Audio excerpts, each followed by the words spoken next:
While you should already have a good idea of what categories you want on your site and in your main navigation, now's a good time to take another look at your keyword research to make sure you haven't missed any important areas that relate to what you offer on your site.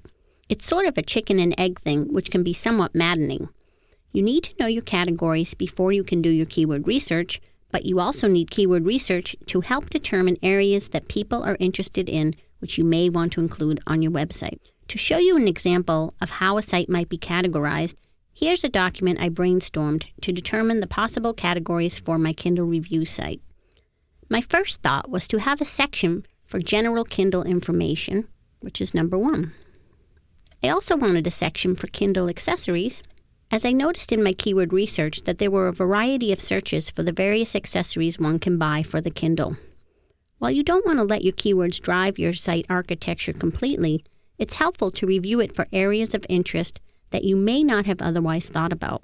Accessories as a category makes a lot of sense for me with this site, as I plan to buy some over time anyway.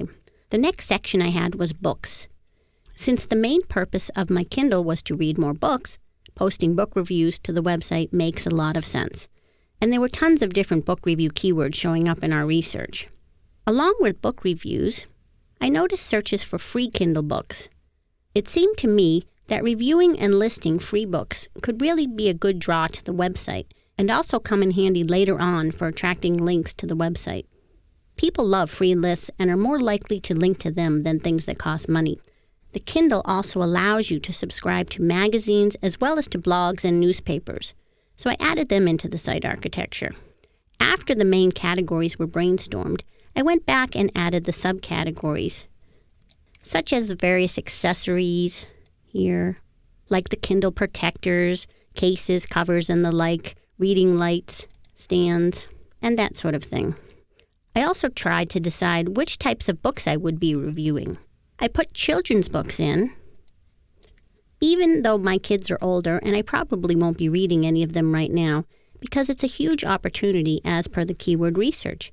I thought that perhaps at some point in time, I might open up the site so that others could post their own reviews, which would provide me with some good content in that area. That's basically all there is to it. Put down the categories you know you need in your site and review your keyword research to help you find possible missed opportunities. Now I'll show you how I've implemented some of this into the site architecture of my Kindle review site.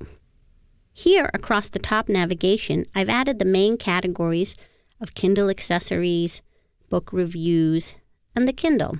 Then, down here, within this section, I've got this nice spot to add my subcategories in. Since this website is still a work in progress, I don't have all the categories and subcategories from my brainstorming, but only those that I have content for. I'm sure you'll agree there's nothing worse than seeing under construction pages, so it's better to leave anything off that you're not ready for. So you can see I've got the book reviews category laid out, and I have classics and science fiction and short stories and romance novels there so far. These are the types of books I've had a chance to read and review so far with my Kindle. Then I have the Kindle section and a couple of subcategories, plus the Kindle accessories section. So far, I've only purchased a case for my Kindle and none of the other cool accessories, so I'm leaving them off for now. Now remember, the key here with our site architecture is to repeat each of these categories and subcategories on every page of the site, which tells the search engines they're important. This, in turn, will give those pages a lot of internal link popularity and therefore more weighting with the search engines.